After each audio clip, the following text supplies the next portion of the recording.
Okay, let's go to the File menu and select our Excel 2K working file. And we're on the My Sheet tab. Let's select cell C5 and press the down arrow to C6, then hold the Control key and press Home. Control Home takes us to A1.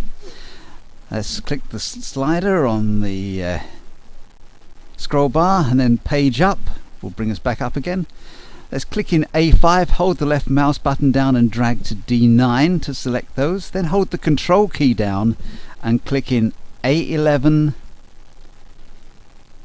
D11 and A13. Holding the Control key down, we'll select individual ones. Now hold the Shift key down and click in D13, and that selects a block. Pressing the Tab key will take us across, the Enter key takes us down, and Shift Enter takes us up, and Shift Tab takes us back towards the left.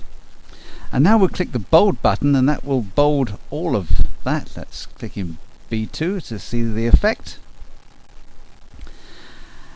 And now click in A7 and double click on the right hand edge of that block. Now double click on the left hand edge, now on the top edge, and we can jump around in the spreadsheet. Now select D5 to D8, and we'll look at the auto sum feature down here. If we right click on that, we can change whether it sums, so we can change it to average.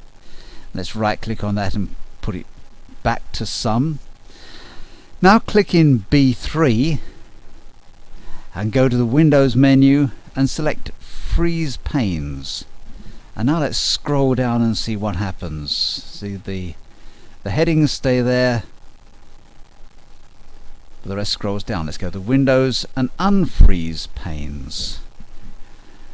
Okay, now let's select A4 and go to the Format menu and Cells, and on the Alignment tab, let's select the 0 in the degrees box and type 45, or we could drag the slider there and OK.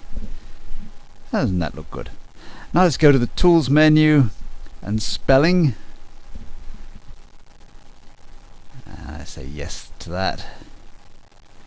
And we don't find any errors. OK. Now let's select A1 to D1, and let's find the Merge and Center button, which is hidden at the moment, so we have to